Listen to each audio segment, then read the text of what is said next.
queria falar de forma geral, e aí entrar no assunto sexualidade, pensar um pouco na abordagem que a gente tem feito desde ontem. Então, o que o aconselhamento não é? Primeiro ponto, né? O que não é o aconselhamento? Aconselhamento, ele não é você resolver problemas das pessoas, né?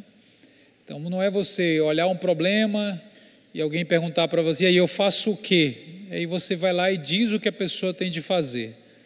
Aconselhamento não é você resolver problemas das pessoas. Às vezes parece que é isso, às vezes parece que é o que a pessoa quer que você faça. Mas o conselheiro, ele não é um substituto do sujeito, ele não deve se permitir colocar nessa posição, até porque parece que é uma posição ruim, mas ela nos confere certo grau de poder sobre o outro. Então, aconselhamento é uma coisa que envolve essa dinâmica de autoridade, envolve essa dinâmica de poder, já que alguém está ali pedindo, entre aspas, conselhos, né? O nome talvez não nos ajude, porque quando a gente pensa em conselho, em português, a gente pensa em pedir um conselho, pedir, o que eu faço aqui, né? Me fala o que fazer. Então, aconselhamento, embora o nome pareça indicar, não é isto. Não é porque você não é guru, né, de ninguém, você não tem todas as respostas para o que a pessoa tem de fazer. E repito, isso mexe com o nosso coração. Há pessoas que acabam enveredando para ministérios pastorais, ministérios de aconselhamento, porque elas têm essa propensão a querer mandar nas pessoas mesmo. Até um vício de controle sobre os outros. Então, o aconselhamento, ele não pode escambar para isso, porque ele deve apontar para Cristo. Então, o aconselhamento, a todo momento, deve apontar para Cristo como esperança do sujeito, e não apontar para mim mesmo. Eu gosto muito de uma fala de João Batista. João Batista era uma pessoa muito espiritual, né? Evidentemente, um grande profeta, primo de Jesus, de certa forma, e há uma passagem no Evangelho que perguntam a ele se ele era o Cristo, né? És tu o Cristo? E ele diz, eu não sou a luz, eu sou a testemunha do Cristo, eu aponto para ele. Então, João Batista não gera dependência, ele não centraliza nele mesmo, na sua oratória, no seu carisma, nas suas ideias, nos seus conselhos.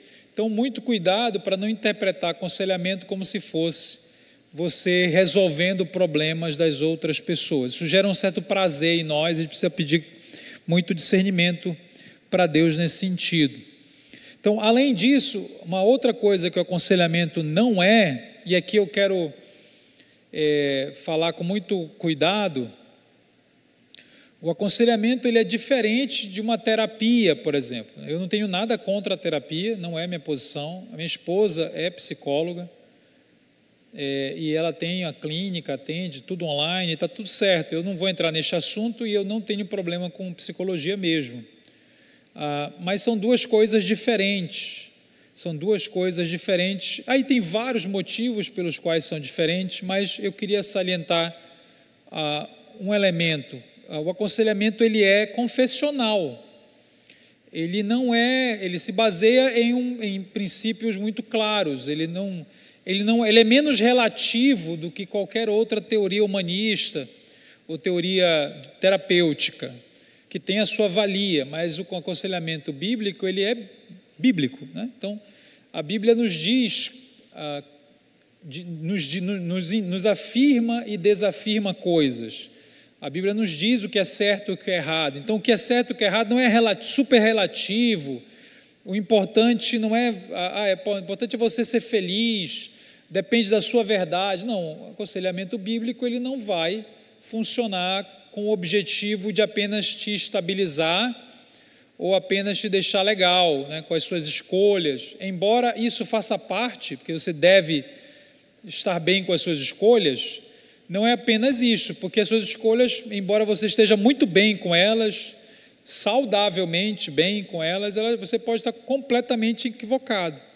de acordo com as escrituras sagradas. Então, o aconselhamento ele é diferente de uma terapia, e eu acho terapia válido, tá? Então, se você tem conflitos de ansiedade, emocionais, traumas, eu diria que o ideal seria você até procurar aconselhamento e procurar terapia, reter aí o que é melhor, de ambos os lados, ter o seu pastor. É sempre melhor uma rede mais completa de abordagens para isso poder estar claro na sua vida. Então, um aconselhamento é diferente de simplesmente uma conversa terapêutica, embora ele seja terapêutico. Terapêutico vem de cuidado, né? Então, embora ele seja terapêutico, ele não é apenas ele é menos relativo, ele é baseado nas Escrituras, deve ser baseado nas Escrituras e apontar para Cristo, como nós já falamos. Tá? Então, o aconselhamento não é simplesmente resolver os problemas das pessoas, o aconselhamento é diferente de uma abordagem somente terapêutica, humanista, e aconselhamento é também parte da... perdão, então não é, né? Aconselhamento não é você produzir resultados na vida da pessoa, resultados que talvez para você faça muito sentido, mas que para o outro não necessariamente, ou porque ele não está preparado para tomar aquela atitude, para tomar aquela decisão. Você pode olhar para um casamento e falar assim, eu separava, né? Você pode olhar para uma traição, para um adultério, para uma condição sexual e sair dizendo qual é o resultado que você espera dessa questão. Isso vai interferir muito, a ansiedade produzir resultados, né? Dentro da questão sexual, a questão LGBT, por exemplo, como eu falei ontem, né, o aconselhamento ele não é um processo de heterossexualização da pessoa. Isso não existe, né, na Bíblia. A Bíblia não dá o passo a passo para fazer isto. O foco não é você produzir um heterossexual, não é você casar alguém. Mas, pastor, seria melhor se ele casasse. Pois é, ok, você pode estar até certo, mas não é isso. Você não sabe que estrutura essa pessoa tem, quando isso vai acontecer, se isso vai acontecer. Tem um livro muito interessante da Rosária Butterfield, que se chama Pensamentos Secretos de uma Convertida Improvável. O nome do livro é enorme, né? Vejam vocês. Então, Pensamentos Secretos de uma Convertida Improvável. Ela fala sobre a conversão dela. Ela era uma lésbica, professora universitária americana, feminista, radical e defensora de toda a agenda LGBT, e vivia numa cidade nos Estados Unidos, até que ela fazia várias pesquisas sobre religião, e ela se infiltrou, inclusive, numa comunidade evangélica, e foi lá para falar mal, né? E acabou se convertendo, né? Eu estou resumindo a história, né? Mas ela tem uma relação com um pastor que trata ela muito bem, chama ela e a parceira para jantarem na casa dele, embora ela fosse assim, aquela mulher super hostil, né, a tudo que é cristão, tal. Ele, ao invés de brigar, ele chamou ela para estar com ele. Isso impactou muito ela conta desse processo, ela se converte, abandona a parceira, vai viver para Cristo e conta um pouco do processo inicial na igreja. Por que eu estou contando essa história? Porque ela fala muito bem da igreja, no livro todo, porque ela teve uma experiência diferente, boa. Tem uma coisa que ela critica num determinado momento, uma coisa que a igreja errou, que foi na ânsia de resultado, na ânsia de ajudar, estava indo bem, né? Estava centrado em Cristo, estava, legal, nasceu de novo, vai sendo discipulado, mas na ânsia de resolver, poxa vida, eu acho que é isso, né? Aí tinha um pastor solteiro, né? Tem sempre um pastor solteiro, né? Aí pensaram assim, poxa, é isso, né? Vamos juntar os dois, né? Vai ser lindo, vai ser maravilhoso, né? E é isso que ela fala, que ela começou a sentir uma pressão, né, para ter um casamento, e quase ela chega a casar. Ela não casa, mas aquilo aquilo aconteceu, ela quase chegou a casar, depois ela casou. Então o problema não é o casamento, não é que não tem de casar, inclusive ela casou depois, é casada até hoje, né? E a questão é que a gente vai nessa relação de ajuda, a gente às vezes coloca a linha de chegada errada, a gente coloca as linhas de chegadas, elas são falsos marcadores, né? E a gente quer o resultado, aí o resultado geralmente é o casamento, ou é o sentimento heterossexual, ou é até estético, né? Estético.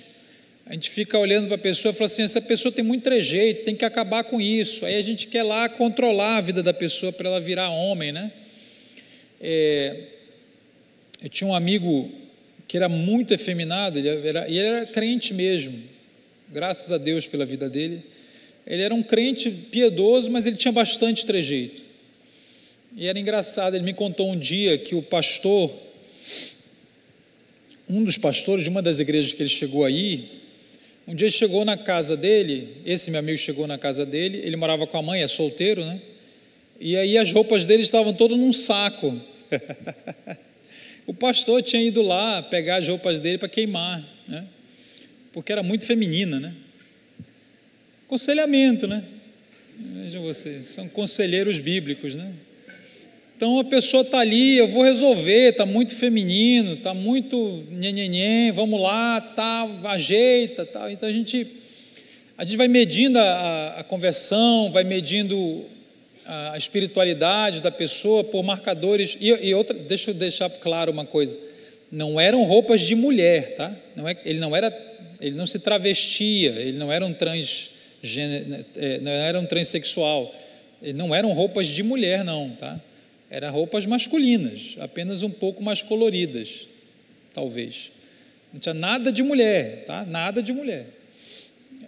O pastor era doido mesmo, né?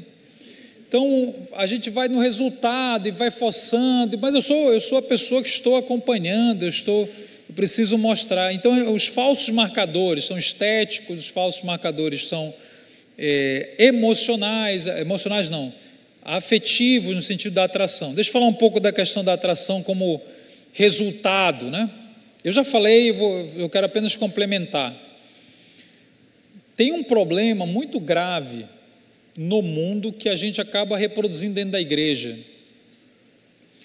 Qual é o problema? É que o mundo de hoje, ele atrela a atração da pessoa à sua identidade. Eu não sei se você sabe disso. O mundo, a mensagem contemporânea, existe uma ligação entre quem você é e o que você sente, ok? Então, para o mundo, há uma simbiose, quer dizer, você é o que você sente. O que você sente não é apenas uma atração. O que você sente é a essência da sua natureza, define o seu ser. Isso é um dogma contemporâneo, isso é como se fosse uma verdade absoluta. Quem eu sou? Não, olhe para os seus afetos, para as suas atrações. É por isso que quando um pastor ele fala assim, adultério é pecado, muitos adolescentes que são mais sujeitos a esse tipo de discipulado mundano, né? Isso começa desde a infância. Muitos adolescentes, eles raciocinam da seguinte maneira: então o pastor está falando que para seguir a Cristo eu preciso parar, alguém que adultera precisa parar de fazer uma coisa que ele está fazendo.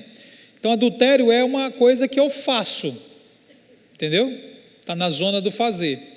Aí o pastor fala que a prática da homossexualidade é pecado, mesmo pastor, esse menino ele não entende, porque ele raciocina assim: poxa, mas aí a pessoa, para seguir a Cristo, vai ter de deixar de ser quem ela é, porque diferente do adultério, ele enxerga a homossexualidade não como uma coisa que eu sinto ou uma coisa que eu faço, mas uma coisa que eu sou, aquilo que eu sou.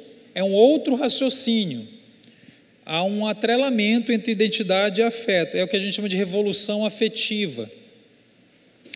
Um dia, a minha filha, ela era nova, acho que ela tinha 12 anos, ela chegou comigo e falou assim: pai, na minha sala de aula tem um menino que disse que é assexual.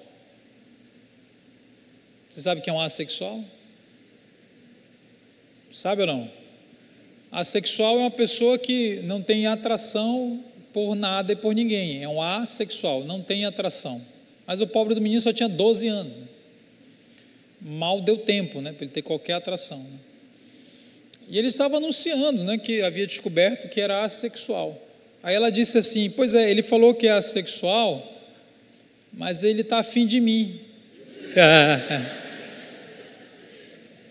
Veja que tem uns assexuais safados, né?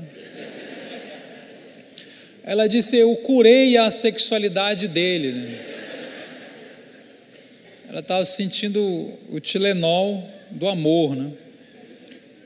Agora, por que o menino estava anunciando a sua assexualidade como a sua... Eu achei a minha categoria, né? Eu achei a minha... Eu descobri, afinal de contas, quem eu sou, né? Eu sou um assexual. Ah, legal, então essa aqui é a sua bandeira, né?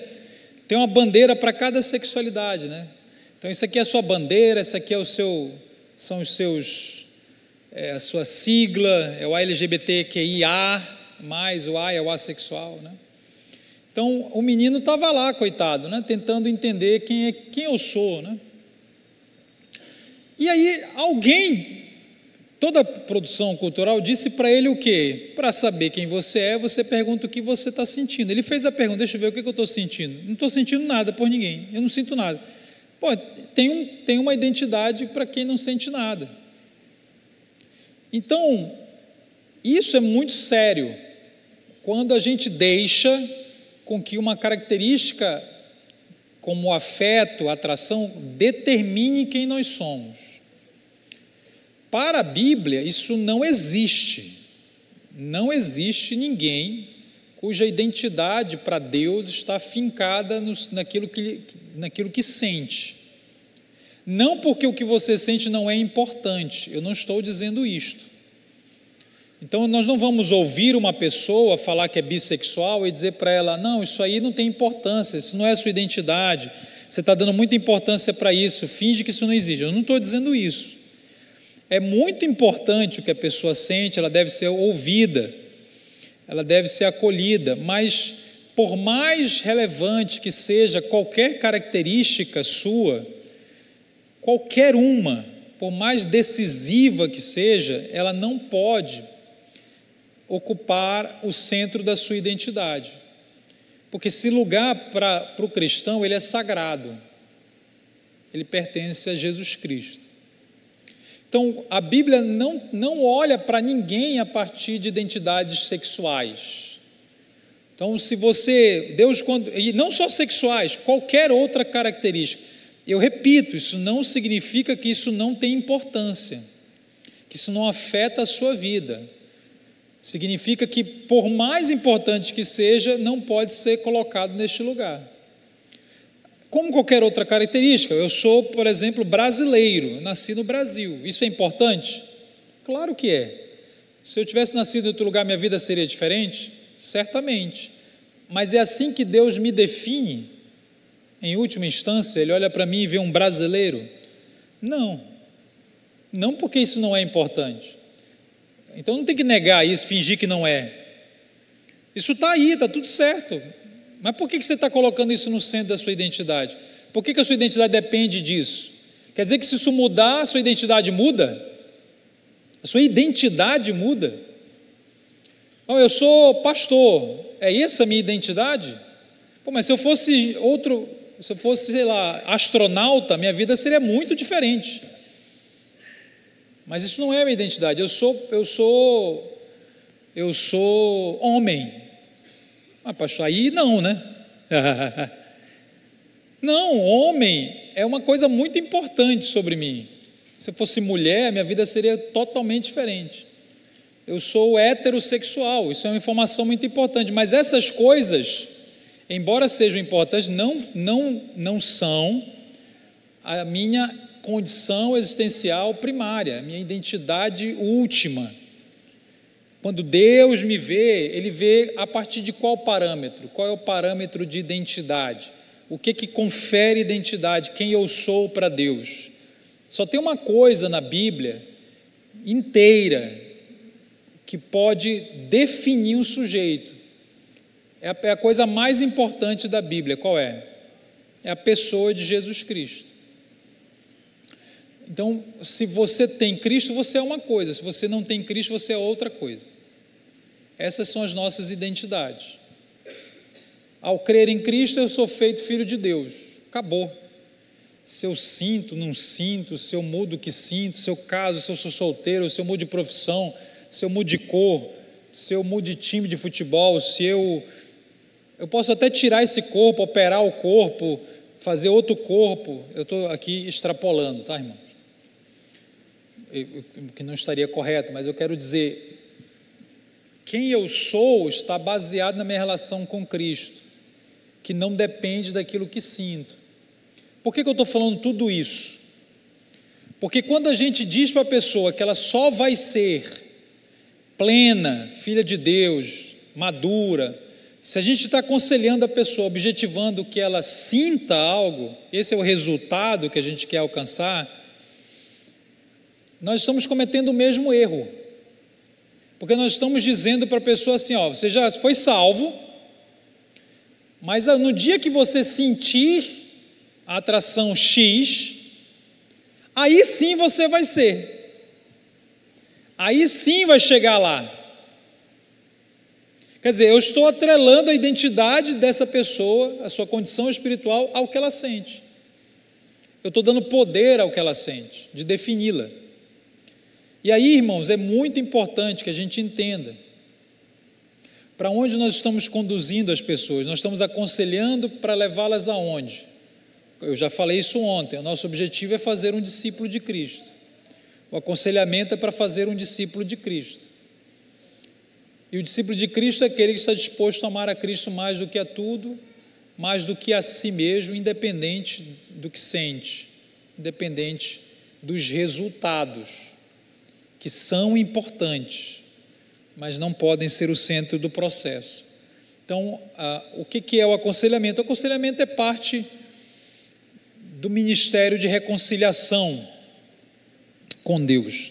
O apóstolo Paulo nos diz que todos nós fomos chamados ao ministério da reconciliação. Cristo nos reconciliou com Deus, e eu contei a história ontem, né? A criação, a queda, a redenção, e até o dia em que, até o último dia, nós vamos viver uma vida de progresso em santificação.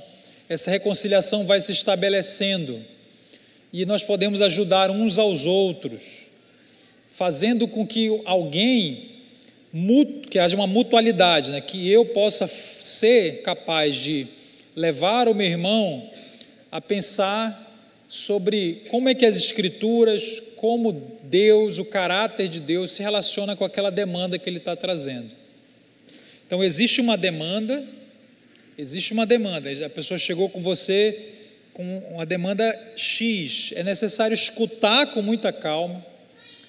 Paulo diz que é importante estar pronto para ouvir, tardio em falar, escutar com muita calma, deixar a pessoa muito confortável, estabelecer um vínculo de confiança. Você sempre abre o coração para pessoas que você confia. Você não necessariamente abre o coração para especialistas. Você pode ter um doutor numa determinada condição, você vai abrir o coração e falar, vai abrir as coisas mais secretas, os segredos, para aquela pessoa que você olhou e confiou. É só você pensar aí a última vez que você falou alguma coisa com alguém, que era uma coisa íntima. Com quem você falou? Você falou com alguém que você confia. Então, a grande faculdade desse conselheiro é ser uma pessoa de confiança, para poder colher aquela história, acolher aquela história e apontar para como é que a Escritura, o Evangelho, o caráter de Deus se relaciona com isso. Esse é o nosso trabalho. nós precisamos que as pessoas confiem. Aí você pergunta, como é que alguém, o que tem que ter, o que a pessoa tem de ter para que alguém confie nela? O conhecimento é importante, é verdade. O conhecimento é importante, né? Porque você olha para alguém e você percebe, poxa, aquela pessoa entende do que está falando. Isso é importante, talvez não seja o principal, mas é importante, a gente precisa se aprofundar, a gente precisa construir sabedoria, conhecimento. Mas não é o principal, eu confio nas pessoas na medida em que eu vejo como ela lida com a vulnerabilidade do outro, Como é que ela lida com a vulnerabilidade do outro? Quando alguém foi vulnerável, como foi que aquela pessoa reagiu? Porque a pessoa está treinando para ver se ela vai conseguir ser vulnerável. O que é ser vulnerável? É você, irmão, ficar exposto. É você ficar exposto. Aconselhamento é difícil porque a gente acaba tendo que nos pedir ajuda, é difícil porque a gente precisa se expor. Eu vou me expor para qualquer um? Quem é que eu escolho? É quando eu vejo aquela pessoa, eu confio que se eu for me expor, ela não vai usar isso para me atacar. Ela não vai usar isso para me mandar para o inferno. Ela não vai me olhar e falar assim, entendeu? Ela é difícil dizer como é que a pessoa percebe isso, mas é uma espécie de humanidade. Olha que interessante, né? Você não confia numa pessoa muito divina, né? Entre aspas aqui, divina, tá? A pessoa quanto mais perfeita e mais maravilhosa, menos aberta a isso vai ser, porque você olha e fala assim, caramba, A pessoa que você vai confiar é a pessoa que fala das suas próprias vulnerabilidades em geral. Ela é mais pé no chão, ela é mais normal, ela é humana como você. Você olha para ela e fala assim, eu vou confiar nessa pessoa aqui, porque ela me parece alguém vulnerável como eu. Uma vez uma pessoa me disse o seguinte, era uma pessoa casada, ela não tinha trejeitos femininos, um homem, né? E mas ele tinha atração e estava passando por algumas crises e precisava de ajuda. E tinha um líder de célula que ele começou a se relacionar, ele gostava muito, um casal de líderes de célula, ele se relacionava, estava indo muito bem, ele falou, eu acho que eu vou contar para ele. Então, poxa, ele começou a pensar em confiar naquele sujeito, né? Aí, ele disse assim, eu vou fazer um teste, né? Aí ele soltou alguma coisa assim, não falando dele, falando do assunto, né? E aí ele viu a reação. Quando ele viu a reação, que foi uma reação meio de deboche, foi uma reação meio assim infantil, aquela coisa, eu não sei exatamente o que a pessoa disse, mas ele percebeu que não dava, entendeu? Porque era uma pessoa que só estava fazendo piada, né? Que não imaginava que ela estava falando com alguém que tinha atração e que meio que estava testando ela, né? Será que eu posso confiar nessa pessoa? Então, irmãos, às vezes a gente está sendo testado, não sabe, né? Às vezes a gente está ali, às vezes os nossos filhos fazem isso, né? Ele está ali, ele solta uma indireta e você vai lá e pá! Ele fala, eu já não tenho como falar com a mamãe, né? Porque se é isso que ela pensa. Então é muito importante a gente entender como é que a gente lida com as vulnerabilidades. Eu não estou dizendo que você não pode ser engraçado, agir naturalmente, é que tem que tomar cuidado, senão a gente vai fechando. esses espaços de acolhimento mesmo. Portanto, o aconselhamento é um acolhimento que você vai apontar para Cristo, para o Evangelho, para as Escrituras, como é que o caráter de Deus vai lidar com aquela circunstância. A pessoa traz a demanda e o Evangelho, a pergunta é, como é que o Evangelho lida com isto? Essa é a pergunta do conselheiro. Não é qual é a sua opinião, em quem você vota, né? Qual é o seu partido político, é como é que o Evangelho lida com isto. E aí você precisa de uma lealdade ao Evangelho, né? Uma lealdade ao Evangelho, para que ele seja comunicado para essa pessoa. E a pessoa pode ter uma reação muito receptiva ou muito refratária, porque talvez ela não queira o Evangelho, ela só queira resolver um problema pontual, ela não quer uma conversão. E aconselhamento, em geral, vai apontar para uma conversão de coração, e não apenas o adestramento do comportamento da pessoa. Eu falei isso na minha oficina sobre pornografia, né? A pornografia é um exemplo. Existem pessoas, inclusive no Instagram, que trabalham como vencer a pornografia e não são cristãos. Eles aplicam técnicas, né? Técnicas diversas aí e tal. Pode até funcionar, eu acho que até pode funcionar. Mas se alguém chega comigo e fala assim, olha, eu quero parar de ver pornografia, mas eu não quero saber de Deus. Eu quero parar de ver pornografia, mas eu não quero me converter, eu vou continuar minha vida, eu só quero, esse negócio está me enchendo a paciência, sabe? A minha mulher está reclamando, então assim, mas você quer, não, eu só quero, não é que não estou dizendo que é impossível manter uma conversa nesse nível, é possível, mas isso aos poucos vai ficar bastante complicado, porque o aconselhamento ele aponta para uma conversão do coração, porque tem a ver com o Evangelho, tem a ver com o funcionamento do ser humano a partir do Evangelho. Como eu falei ontem, o ser humano ele funciona a partir dos amores do seu coração.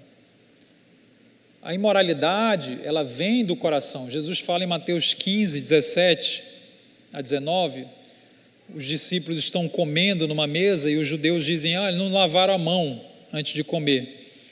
E aí ele diz, olha, o que contamina o homem não é o que entra, que a mão estava suja, né? Não, o que contamina não é o que entra, é o que sai. E aí ele diz que homicídios, imoralidade, mentira, vem do coração. Aí se a pessoa me diz, olha, só quero parar a imoralidade, mas eu não quero mexer no meu coração, como é que eu vou trabalhar? Como é que eu vou trabalhar? Se Jesus está dizendo que vem do coração, né? Vem daí, tem alguma coisa mais errada lá dentro, né? E aí que está, tem a ver com a conversão do coração. Nós falamos um pouco disso ontem, eu queria continuar então.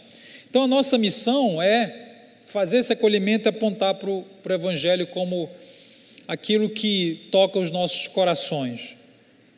Eu queria ler com vocês uma passagem que está no livro de Gênesis, capítulo 30.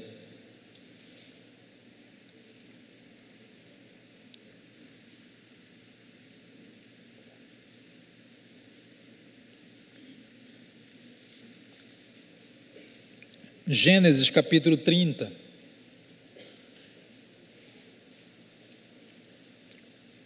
Versículo de número 1.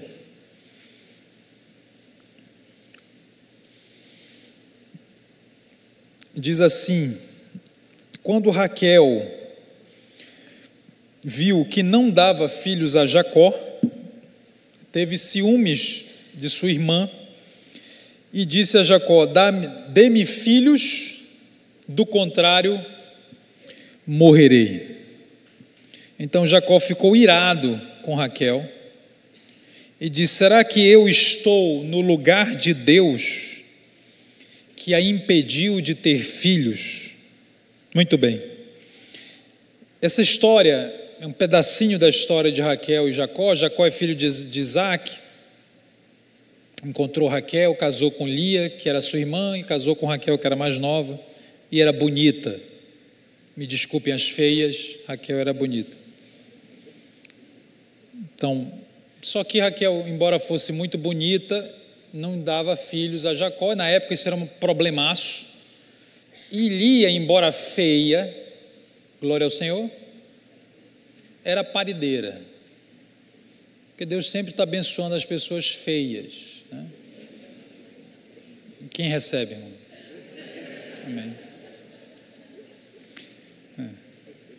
Amém. Perceba que se você não tem uma irmã feia, como Raquel, que tinha uma irmã feia, a feia é você. Então, a história é essa: Raquel está aqui, tem o amor do marido, e não engravidava de jeito nenhum, irmãos. Era um negócio de uns remédios para cá e umas amendoim, e ela toma um chá, uns negócios, e não engravidava de jeito nenhum. E aí ela olhou para a irmã, caramba, era um coelho a irmã, né? Pegou Covid e nasceu 3 meninos. Fazia assim, ó, paria o menino. Impressionante. Aí ela olha para Jacó, veja a frase, né? Ou você me dá um filho, dê-me filhos, filhos no plural, né? Ou você me dá filhos, ou então, meu irmão, eu morro, não tem por que eu viver. E eu queria que você percebesse que isso não é uma oração. Não é uma oração. Ela está falando com o marido, ela não está falando com Deus, né? Não tem nenhum problema pedir um filho a Deus. Ana, mãe de Samuel, pediu um filho a Deus, e Deus o concedeu. Ela não está orando, ela está falando para o marido. Aí Jacó, é tão verdade que Jacó fica com raiva e responde: você está achando que eu sou Deus? Então veja, por que eu estou lendo isso? Porque esta frase, inclusive tem alguns irmãos que acham que é uma frase bonita, né? Dá-me filhos se não morro. Esta frase é uma das frases mais idólatras do Velho Testamento. E ela revela o coração de Raquel. Ela revela o coração de Raquel. Numa coisa muito boa, que é querer ter um filho. Nada de errado em querer ter um filho. Então, por que eu estou partindo dessa história? Porque se o aconselhamento tem a ver com fazer a pergunta como é que o coração, qual é o estado do coração da pessoa, dos seus amores, que está produzindo os comportamentos, a primeira coisa a ser feita é identificar aquilo que está sendo amado mais do que a Deus. O ponto 1 é identificar. Então nós vamos trabalhar aqui 3 passos para ir embora. O primeiro passo é identificar. É preciso identificar o que eu amo mais. Mas você fala: pastor, isso é muito óbvio. Nem sempre é óbvio. Nem sempre é óbvio. Nem sempre está na cara, não. Eu preciso identificar o que eu amo mais. Raquel nos dá uma pista, porque é como se ela nos dissesse: olha, o que você ama mais do que a Deus é aquilo que, se você perder, você pensa, então é melhor morrer. Quer dizer, eu não posso perder isso, eu não posso não ter isto, eu não posso renunciar a isto. A minha vida não tem sentido se eu não tiver isto, coisas legítimas ou não. A minha vida não tem sentido se eu não tiver isto. A identificação, irmãos, ela é difícil. Por quê? Porque o nosso próprio coração acaba mentindo para a gente mesmo, né? Ele tenta nos enganar, né? A gente olha para dentro, deixa eu tentar identificar aqui o que é, afinal de contas, que realmente eu estou colocando no lugar de Cristo. Aí ele diz assim: não tem nada a ver isso aí, não tem nada não. Nem sempre é óbvio. Tem a história de Davi, quando ele adultera. Na história do adultério, o pecado mais grave não é o adultério, o pecado mais grave é o homicídio, não é isso? Não sei se você sabe disso, né? Então Davi manda matar uma pessoa. A Record, você já viu a Record? Davi manda matar o marido de Batseba, sua amante, porque ela havia engravidado.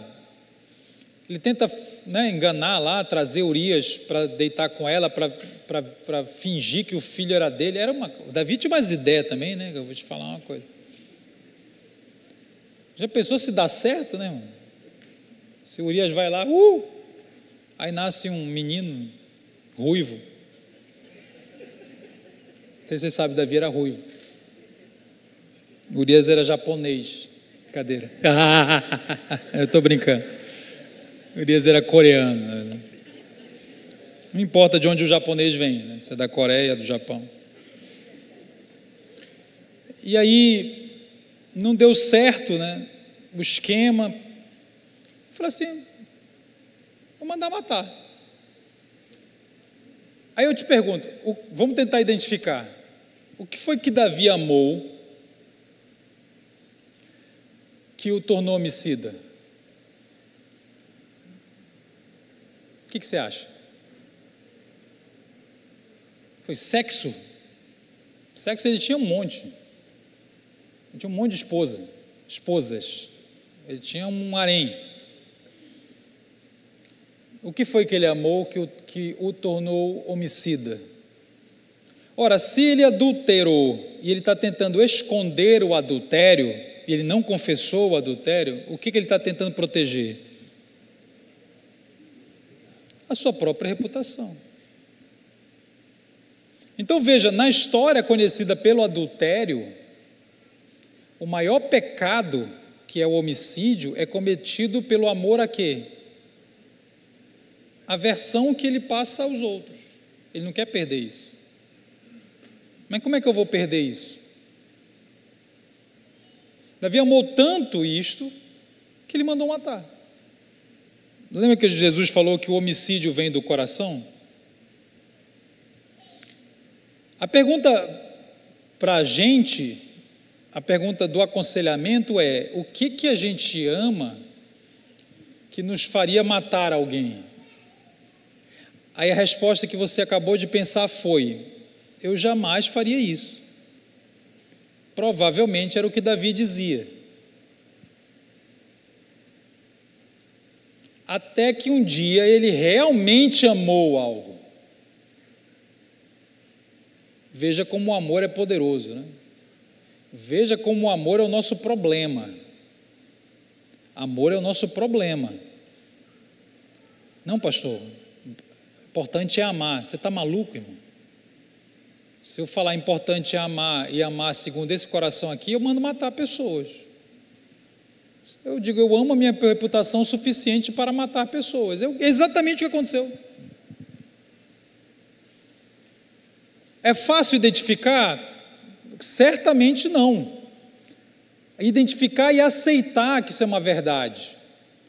Davi lhe retarda. Você sabe que ele foi confrontado pelo profeta, 2 Samuel 12. Então o profeta vai lá e diz a ele: você, esse homem, você mandou matar. E ele fala do assassinato, né? Você mandou matar. Aí ele escreve um salmo, e vai se convertendo, vai se arrependendo. Não é fácil identificar e não é fácil aceitar que é aquilo. Eu amo mesmo o dinheiro, né? Puxa vida, eu vou ter de assumir isso. Eu amo mesmo a minha reputação, por isso que eu escondo tudo que eu faço. Eu amo mais o trabalho do que a Deus. Eu amo mais meu filho. Eu amo mais a mim. Eu amo, sei lá, são coisas meio vergonhosas de amar, né? A gente não quer aceitar nem para a gente mesmo. Eu tenho ciúmes da minha irmã, aí, cheia de cesárea. Raquel, o texto diz: Raquel teve ciúmes de sua irmã e disse: se eu não tiver, eu morro. Então o primeiro passo é identificar, e aí tem que ter muita oração, muita conversa, um espaço para que a gente possa investigar o nosso próprio coração. O segundo passo, irmãos, além de identificar, o segundo passo é descredibilizar o ídolo. Eu vou explicar o que é. descredibilizar. Descredibilizar é tirar o crédito, é parar de confiar em algo. Vamos lá, descredibilizar é parar de confiar em algo, tirar o crédito, né? Porque aquilo que está governando a nossa vida, só está governando porque nós confiamos nisso. Nós realmente confiamos nisso. Eu falei disso um pouco ontem. Quando você entende que o seu projeto é confiável, o seu projeto é confiável, o seu projeto é melhor.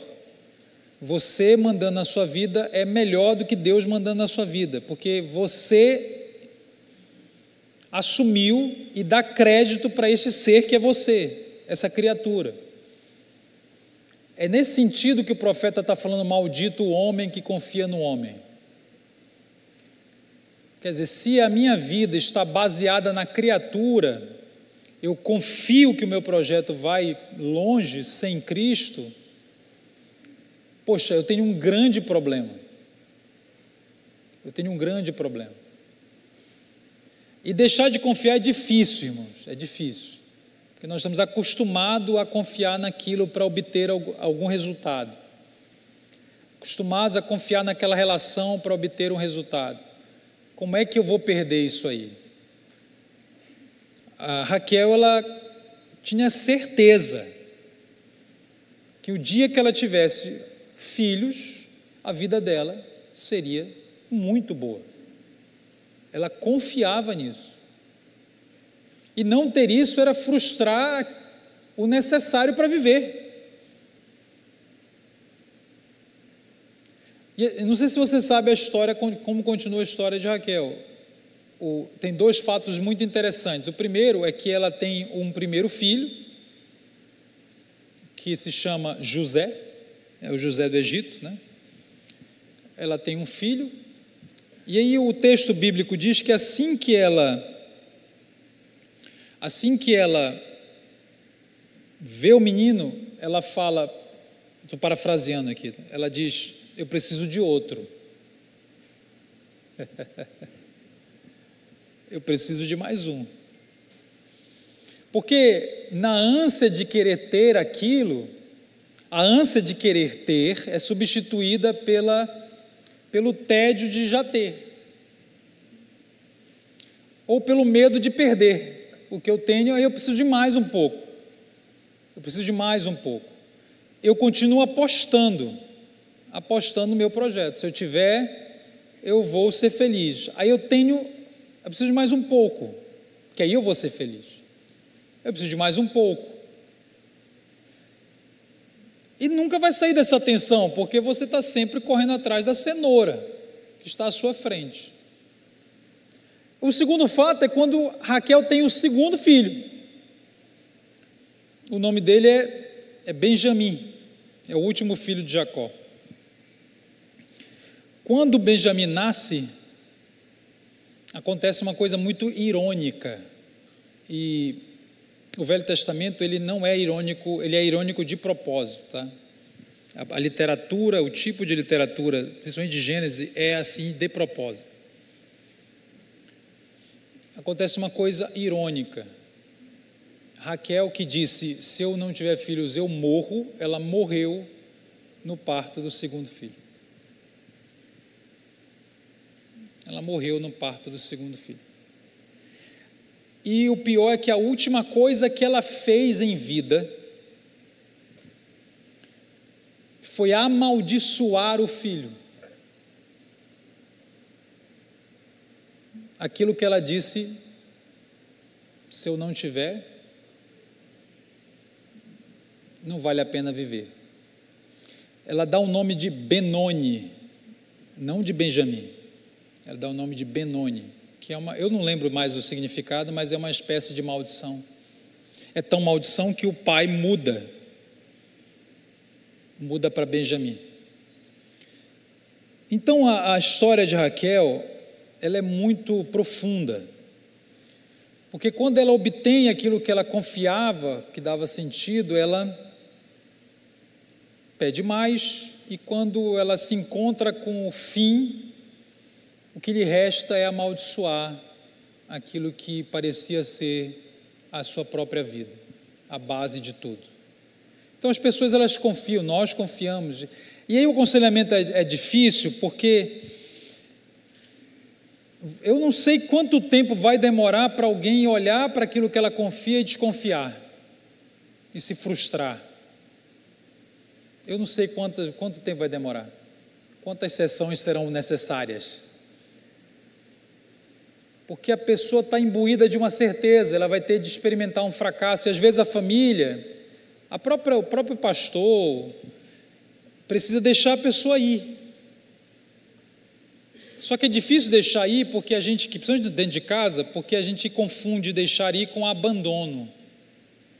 Mas se eu deixar ir, quer dizer que eu estou abandonando meu filho. Não, é que o filho pródigo, ele sai da casa. Um dia ele pede metade de tudo que tem e sai da casa. E aquele processo de euforia que ele entra, só vai se converter em angústia lá no final. Ele está confiante. Tenho o que eu preciso, vamos viver a minha vida, está tudo certo. Se você encontrasse ele numa fase eufórica, tudo certo. Quanto tempo vai ser necessário para que o ídolo o frustre? A certeza é que vai se frustrar. Vai se frustrar em algum momento. O ídolo sempre frustra. E é por isso que, qual era a mensagem dos profetas do Velho Testamento? Porque idolatria era o pecado central do Velho Testamento. Qual era a mensagem? Era sempre uma mensagem de descredibilização do ídolo. Era sempre uma mensagem de ridicularização do ídolo. Então, Jeremias, ele dizia assim: vocês que são povo de Deus, vocês são malucos. Vocês pegam um pedaço de madeira na floresta, com metade da madeira você faz um fogo para cozinhar uma sopa, com a outra metade você faz um deus e se ajoelha. Veja como você é retardado. Eu estou falando sério, irmão, eu não estou brincando, eu estou parafraseando, mas o espírito é exatamente este.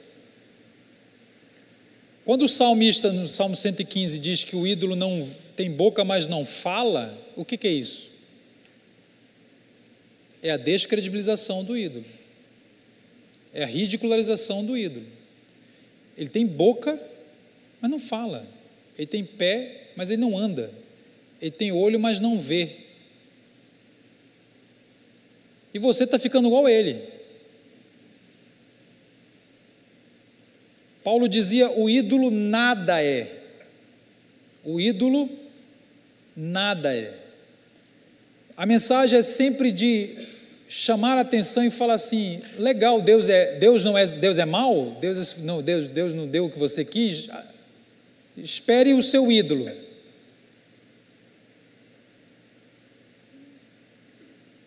Pô, mas o ídolo sou eu mesmo. Então, aí é o mais cafona. Sou eu mesmo. É você que tem olho, mas não vê.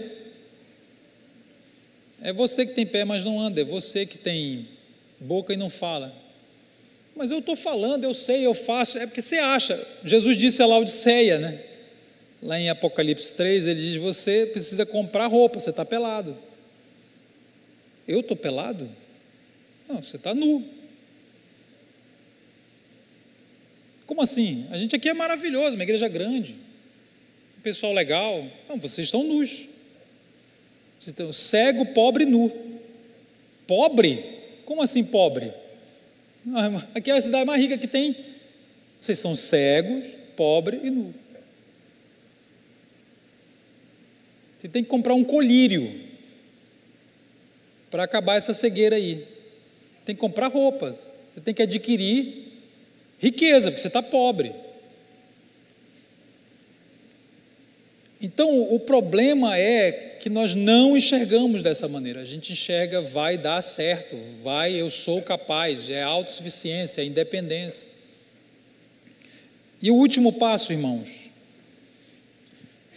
qual é o primeiro? Quem lembra? Identificar. Qual é o segundo? descredibilizar. O terceiro é substituir. Nós não abandonamos nada que não é substituído por Cristo.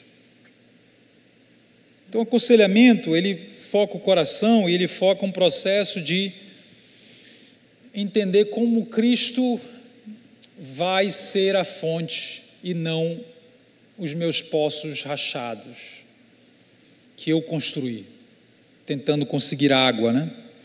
Tem um texto maravilhoso, e aí eu vou terminar lendo ele, que está no livro de Hebreus, capítulo 11.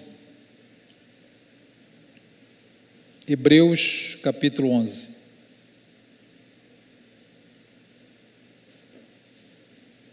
Hebreus 11, 24.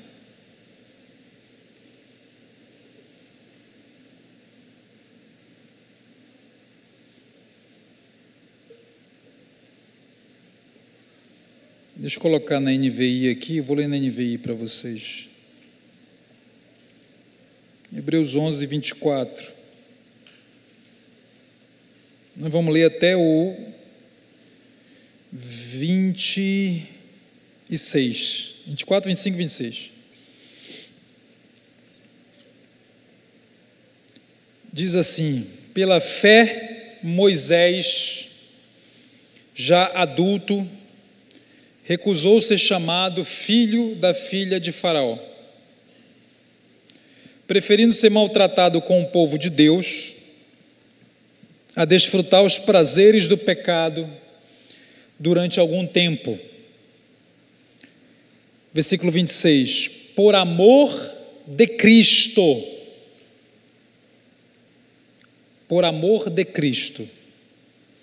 considerou a desonra riqueza maior do que os tesouros do Egito, porque contemplava a sua recompensa. Irmãos, Moisés, ele fez uma coisa que o versículo 25 chama de abandonar os prazeres transitórios do pecado. De uma coisa prazerosa, ele disse não. Como foi que ele fez isso? O 24 fala, pela fé Moisés, já adulto, recusou ser chamado filho da filha de Faraó. Então, Moisés, ele está na maior posição do mundo. Ele é neto do maior governante do mundo. Ele tem poder, riqueza, conforto, todos os prazeres garantidos. Você lembra que eu falei ontem do jovem rico? Quem estava aqui? Moisés é o jovem rico. Moisés é o jovem rico. Aliás, ele é mais rico do que o pobre coitado lá. Moisés é o jovem rico. Só que ele, diferente do Evangelho, ele prefere ser maltratado do que desfrutar os prazeres do pecado. Aí o versículo 26 tenta explicar como é que isso acontece. Por que isso acontece? O que aconteceu com Moisés que o tornou capaz de fazer tamanha atitude que é contraintuitiva?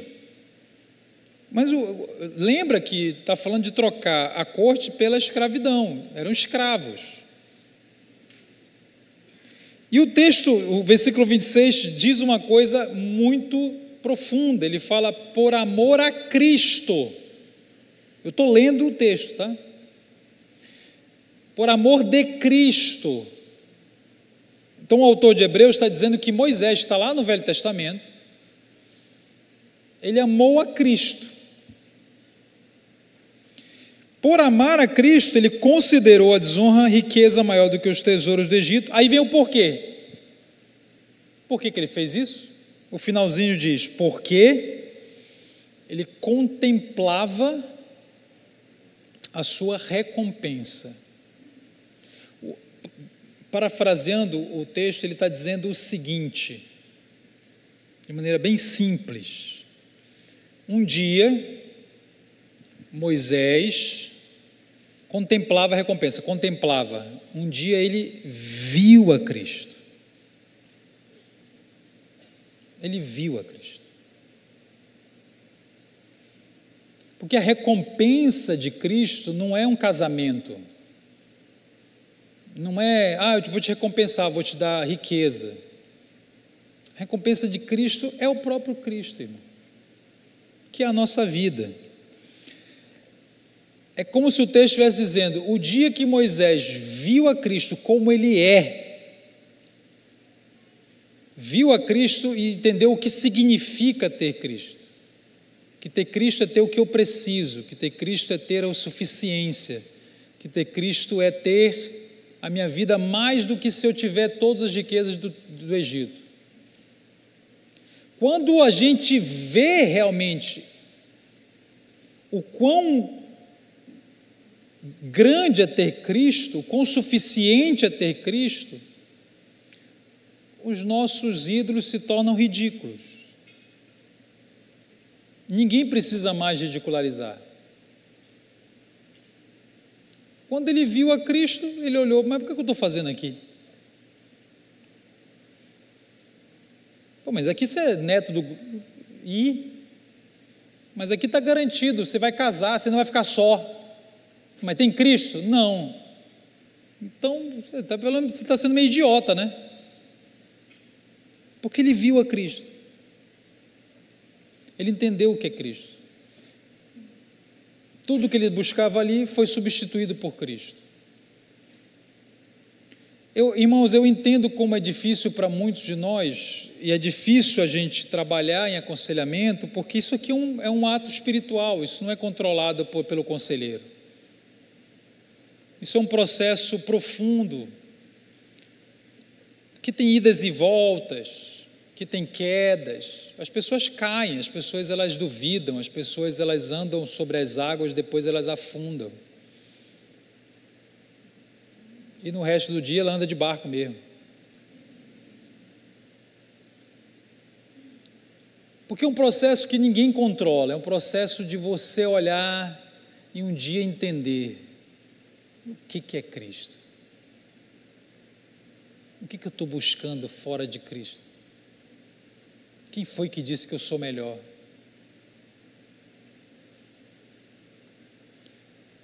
É uma compreensão profunda do Evangelho. Mas é para isso que aponta nosso trabalho, na nossa vida, na vida dos outros. É entender, é ter um vislumbre de Cristo. Porque se você não vê Cristo, se você nunca entender, se você olhar para Cristo e ver só uma religião, que os teus pais te obrigaram a frequentar, realmente fica muito difícil trocar. Fica muito difícil, né? Realmente você vai ficar assim, frustrado, vai ficar desesperado. Talvez seja o seu estado hoje, né? Você renuncia, mas fica assim, que porcaria, que vida chata. Eu ia ser tão feliz, mas Jesus está atrapalhando. Eu ia ser muito feliz. Eu ia ser uma pessoa muito maravilhosa, eu tenho certeza. Se eu pudesse fazer tudo o que eu quero, mas eu ia ter uma vida... Aí Jesus atrapalhou tudo. Acabou com tudo. Eu estou aqui nessa vida mais ou menos, né? Eu não posso isso. Você não entendeu ainda nada. Moisés, um dia, ele olhou ao redor e falou, mas que porcaria é essa aqui? Não, você é só neto do maior governante do mundo. É uma porcaria, né? Não, é que você tem tudo que é riqueza aqui, sexo, prazer. Pois é, mas tão pouco, né? Não, mas o que está faltando? Pois é, o que está faltando, né? Acho que eu vou lá para os escravos. Porque ele viu a Cristo. Porque ele entendeu quem Cristo é. Então, se o nosso trabalho é esse, irmãos, a gente só vai tentar ajudar. E aí, irmão, a gente está no mesmo processo, né? Está no mesmo processo, está todo mundo no mesmo barco. E a gente vai tentar ajudar a nós mesmos e ao outro a entender quem Cristo é e quão ridículos são os nossos ídolos. Isso pode mudar a vida de alguém a partir do seu coração. É claro, tem outras coisas mais simples, você vai dar dicas, como eu falei na minha oficina, tem muitas dicas assim, práticas, que vão te ajudar pra caramba, mas não vão resolver o seu coração. E eu não sou contra elas não, mas elas não vão resolver o seu coração. Amém, irmãos? Vamos às perguntas. Como posso ajudar o meu cônjuge que tem atração pelo mesmo sexo? É uma boa pergunta, né? Valeu, tá vendo? Escolhi bem, vamos lá. Essa é muito boa. Irmãos, como eu posso ajudar o meu cônjuge? Depende um pouco do contexto que vocês estão vivendo, né? Eu não sei qual é a qualidade da relação de vocês, né? Do tipo, existem pessoas que já entraram no casamento sabendo disso, outras pessoas que não sabiam e descobriram de maneira traumática. Pode haver algum tipo de problema aí de adultério, infidelidade, aquilo redundou na descoberta. Então eu não sei exatamente qual é o processo que vocês estão vivendo hoje, vocês dois, né? Primeiro, para simplificar, o que eu te diria, primeiro cuide de você. Você precisa estar bem, você precisa estar estabilizada, assim, né, para poder pensar sobre isso. Você também tem os seus processos, né, você tem as suas dificuldades, então você precisa de ajuda para você também. Então, se você focar muito, eu vou ajudar, e não trabalhar as suas próprias emoções, seus próprios limites, suas próprias ansiedades, você vai ficar mais instável e não vai conseguir ajudar nada. E além disso, o que eu diria, né? O seu papel é o mesmo, é o papel de confiar em Deus e ser testemunha do Evangelho. O casamento é uma coisa muito séria. O casamento, ele não é uma brincadeira, ele não acaba assim, ele tem que ser levado muito a sério.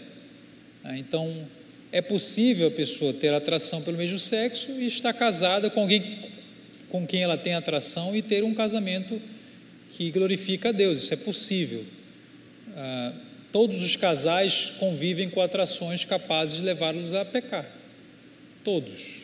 E muitos casais que são exclusivamente heterossexuais estão adulterando, separando, metade termina em divórcio. Então não é essa a questão que automaticamente acabou com a sua vida, acabou com o seu casamento. Agora, é uma questão muito importante, mas depende muito de como é essa história, como você ficou sabendo, qual é a atitude desse cônjuge, né? Qual é a atitude dessa pessoa, tá? Como é que ele está lidando com isso?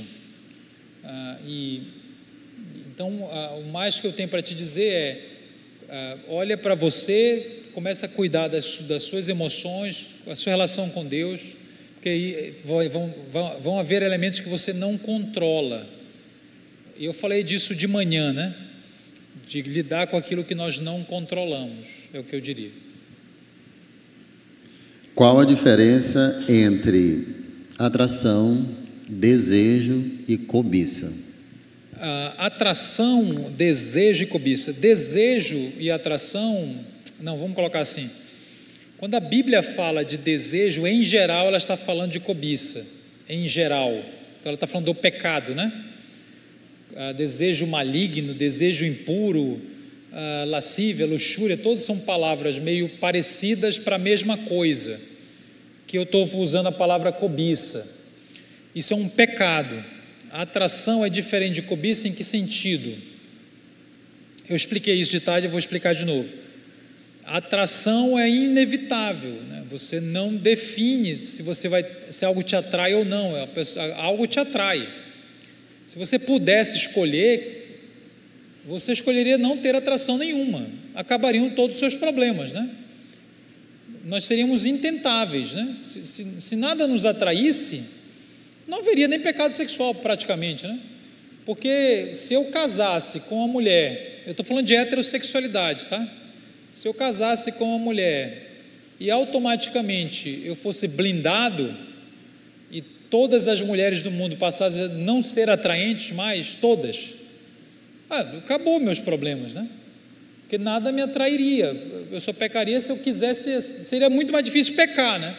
Isso não acontece. Então a atração é uma reação erótica ao mundo, é uma reação erótica à realidade.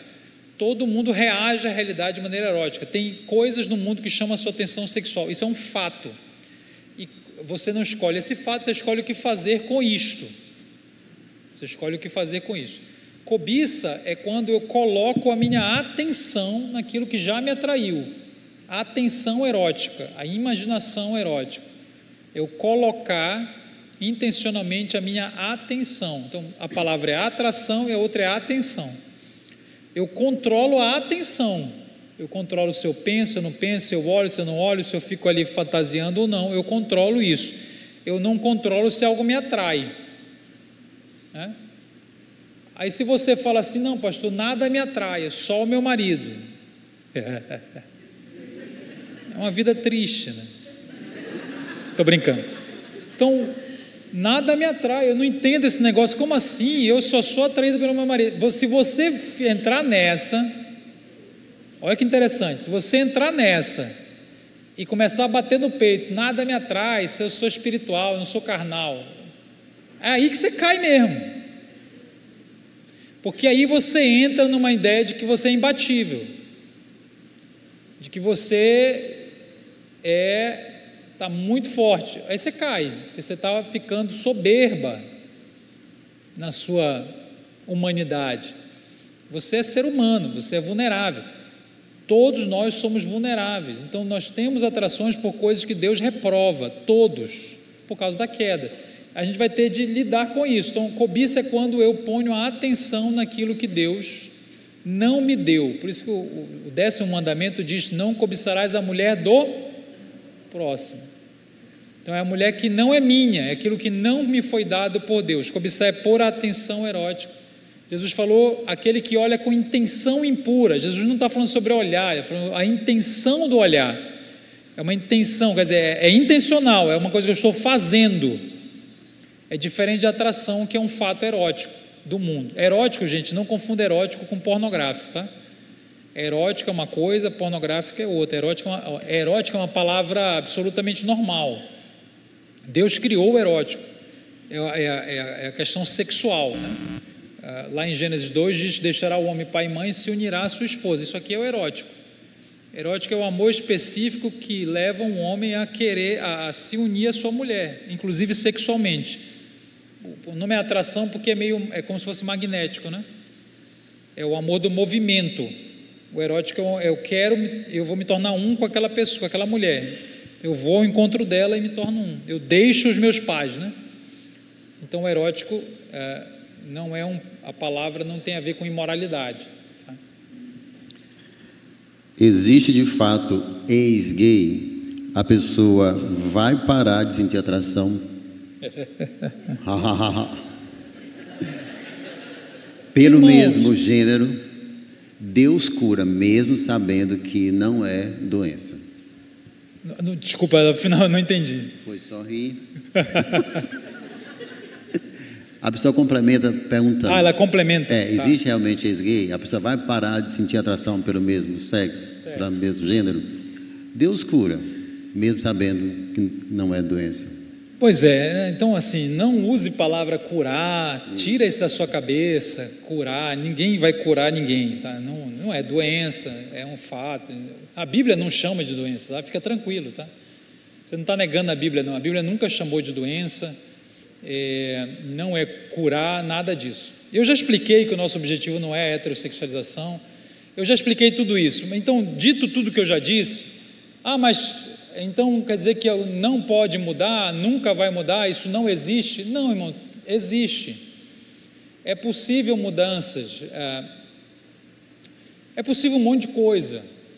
Em geral, elas são mais espontâneas do que forçadas, não tem método para isso. Algumas pessoas casam realmente porque ampliam seus horizontes afetivos. O que é isso? Quer dizer, eu vivi a minha vida, eu tinha um horizonte, de repente ele é ampliado. é ampliado. Ah, mas isso é verdade? Isso acontece até no mundo, né?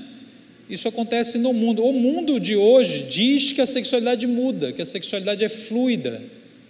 Você está entendendo? Então, até para você ser do mundo, você não consegue, se você está dizendo aí que nada muda, né? Esse negócio de fixar a sexualidade, ela é imutável. Isso foi muito popular na revolução sexual, lá na década de 60, 70, mas isso mudou muito, porque o paradigma da fluidez venceu esse paradigma da fixação. Então, antigamente era eu nasci assim e você assim para sempre. Hoje você não sabe, você pode ser o que você quiser. Não é assim o discurso? Você pode ser o que você quiser. Até o seu sexo, entre aspas, você pode, entre aspas, mudar. Você pode ser o que você quiser ser, e ela é provisória, essa estação. Amanhã, se você é outra coisa, quem é que vai dizer que não pode? Entende? Foi até interessante, porque a Daniela Mercury nos ajuda, né? Sempre, né? Então, é um ministério muito importante da Daniela Mercury. Quando ela falou sobre sair do armário, ela deu uma entrevista, já tem bastante tempo isso, e ela tinha assumido uma mulher e tal, e aí ela fala uma coisa interessante, porque ela não tem aquele discurso de era tudo uma farsa, pessoal, não tem esse discurso, era tudo mentira, porque ela havia relacionados com homens, né? Mas o discurso dela não era assim, eu sempre menti, era tudo fachada, eu sempre fui homossexual. Não, ela disse assim, não, eu amava homens, agora eu estou amando uma mulher, e se chegar um marciano, eu estou falando sério, ela usou essa expressão, se chegar um marciano e eu amá-lo, gostar dele, eu fico com ele. O que ela está falando? Ela está falando, a coisa muda, e o que você tem a ver com isso? Então, essa coisa de dizer tudo é fixo, imutável, nem o mundo acredita mais nisso. Agora, irmão, já está claro que a sua identidade, a sua felicidade, quem você é, isso não depende dessa mudança. Essa mudança geralmente é espontânea, acontece, quando é forçada, geralmente dá muito problema. Ela não deve ser feita para provar nada para ninguém. Ela pode ocorrer, e pode haver casamentos que são uma bênção, e pessoas que viveram muitos anos em relacionamentos homossexuais. Isso é completamente possível, não porque houve cura, mas porque a pessoa está num novo momento de horizonte afetivo, né? E quem é a autoridade que vai dizer que não pode? Então é assim que funciona. Tem uma pergunta aqui, mas eu vou mudar o finalzinho, que eu acredito que fica melhor. A pergunta foi: como um discipulador deve proceder ao discipular um homossexual? Aí é o congresso inteiro, né? Nós poderíamos dizer alguém que tem um histórico que se converteu, eu acredito que fica melhor assim, né? Pois é, aí você me quebra, né, irmão? Porque eu estou falando disso desde ontem, né? Então você pega tudo o que eu disse e aí você tem a sua resposta, porque você está perguntando basicamente tudo que a gente falou, como, eu ainda vou falar coisa amanhã, então não falte, né? Porque a sua pergunta, na verdade, é o tema do evento, né? Como é que a gente vai cuidar, como é que a gente vai aconselhar, como é que a família vai lidar. Nós fizemos oficinas de palestra só sobre isso. Então, já foi respondida essa pergunta. 1 Coríntios capítulo 6, versículo 9, fala sobre a prática. E lá especifica falando sobre ser afeminado. Sim. Ser afeminado é a mesma coisa que ter trejeitos? No sentido, dentro do contexto do texto. Entendi, muito boa. Vamos lá, a resposta longa, né? Irmãos, a palavra efeminado e sodomita, 1 Coríntios 6,9, essas duas palavras que são traduzidas dessa forma, elas são péssimas traduções, elas nos atrapalham bastante. E aí o pessoal da revisão, nossa, eu quase caí, Satanás quer me derrubar. Glória ao Senhor. É o Djavan, né, que está com raiva, ou a Daniela Mercury. E são traduções muito ruins, tá? De duas palavras gregas lá. Por que ela é ruim? É muito simples de entender. Sodomita, o termo sodomita refere-se a Sodoma, né? Você pode imaginar, em português, né? O termo em grego não se refere a Sodoma. O termo em grego não tem nada a ver com Sodoma. Então isso já é um problema. O segundo, que é o termo malakoi, que é traduzido como efeminado, ele nos remete no português à estética, correto? Quando você lê efeminado, parece que está falando de uma aparência. E para ser bastante resumido, né, o texto está condenando a prática da homossexualidade. É que é traduzido dessa forma, efeminado e sodomita. Na verdade, são palavras gregas que estão referenciadas à lei de Moisés, que é Levítico 18 e 20. Então, a lei de Moisés, Paulo pega palavras semelhantes, ele pega a tradução das palavras da lei de Moisés e usa para dizer que a prática da homossexualidade era pecado. Prática da homossexualidade. Lembra que na Bíblia não existe homossexualidade como identidade, né? Não tem um texto dizendo assim, não seja gay, isso não existe. É a prática, porque é apenas uma prática, não é quem a pessoa é. Então, é isso.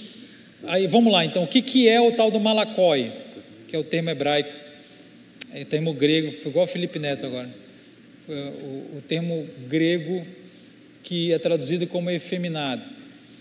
Ele está falando da prática da homossexualidade ou de um outro elemento que é uma feminilização voluntária. Uma feminilização voluntária. Então, se uma pessoa, ela por algum motivo, ela voluntariamente, ela está se feminilizando, é como se ela rejeitasse o seu corpo masculino, isto para a Bíblia é um problema. Mas trejeito não é isto. Vocês estão me acompanhando aqui? Trejeito não é uma pessoa voluntariamente se feminilizando, isso não é um trejeito. O que é trejeito? Trejeito, irmãos, é basicamente um conjunto de características, tom de voz, interesses, personalidade, maneira de andar, maneira de mexer, maneirismos. É um conjunto dessas coisas que não coincide com o estereótipo daquela cultura para o masculino. O que é o estereótipo? O estereótipo é o padrão da maioria. Então existem pessoas que, devido a múltiplos fatores, não vai dar tempo da gente ficar falando de tudo, então, devido a múltiplos fatores, elas possuem um conjunto de características que não é igual à maioria, ao padrão que se espera para um menino, para um homem. Essa pessoa não é homossexual por causa disso. Ela pode até ter a atração, mas não é o trejeito que produz isso. O trejeito é uma outra coisa. Ela pode ter trejeito e não ter atração, ela pode ter atração e não ter trejeito. Você fala, mas eu tenho uma criança de 4 anos, ela já é gay, está lá, ó. Não, você está fazendo uma afirmação irresponsável, você não sabe. O que você pode dizer é que aquela criança não corresponde ao estereótipo do menino. Eu concordo com você, não corresponde. Porque a maioria dos meninos não andam assim, não falam assim, não gostam do que ela gosta. Isto é possível de afirmar. Mas ele não é menos menino, ele não é gay por causa disso, ele não nasceu gay por causa disso. Então veja, o que é o estereótipo? É o padrão. O estereótipo, o padrão veio da Bíblia? Não, o padrão ele é mutável, o padrão ele é relativo, o padrão muda de país para país, o padrão muda de época para época. Então o estereótipo ele varia, né? É uma maneira da cultura precária, uma maneira precária da cultura dizer que tem duas coisas diferentes, homem e mulher, só que isso é muito desorganizado. Vou te dar alguns exemplos. Quando a minha esposa estudou no colégio adventista, na década de 90, era proibido futebol feminino. A minha filha estudou no mesmo colégio na década de 2010. Qual era o futebol mais procurado? O feminino. O que aconteceu? O que aconteceu? O estereótipo mudou. Então agora não tem mais problema mulher jogar bola no colégio adventista. Mas por que tinha? Porque era um outro estereótipo. Então meninas que queriam jogar bola já eram... mas por que você quer jogar bola? Não pode. Na década de 90. Porque não cabia no padrão da maioria. A maioria das meninas não querem jogar bola, essa era a ideia. Entende? Então, vamos lá. Se você disser, todas as mulheres digam a palavra amém. 1, 2, 3. Amém. Agora os homens, 1, 2, 3. Amém. O amém dos homens foi mais grave, certo?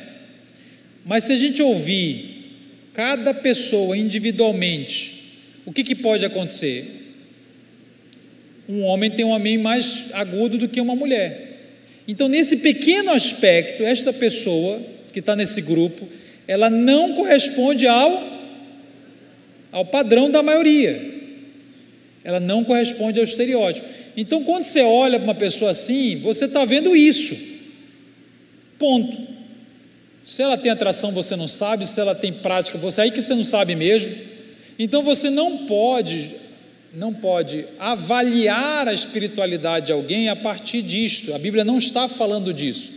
A Bíblia estava respondendo a pergunta, né? A Bíblia está falando da prática homossexual, ou no máximo uma discussão sobre uma feminilização voluntária, que não é o estereótipo, que não é o trejeito, tem a ver com travestismo, tem a ver com transgeneridade. Aí a gente entra numa outra conversa, que são outras problemáticas.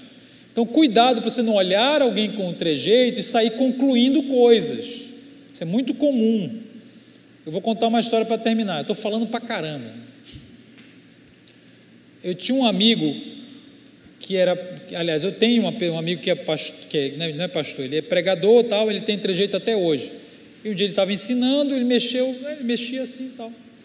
E aí tinha um amigo meu que era pastor, muito hétero, muito hétero. O cara era... ele era padrão, né? E aí ele foi embora, ele levantou e foi embora, porque não aguentava ver o cara falar, por causa do trejeito. Esse cara foi embora. Irmão, passaram-se alguns meses, e esse irmão esse pastor que foi embora, ele confessou que estava abusando da enteada. Ele não foi acusado, ele confessou que estava abusando da sua enteada, que era uma criança. Aí nesse dia eu entendi o problema do trejeito, porque não tem trejeito para pedófilo, tem?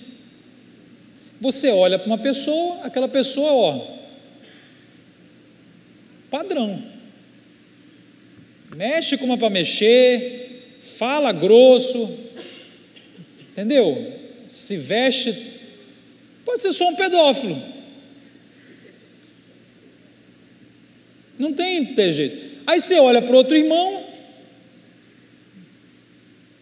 aí você sai concluindo, né?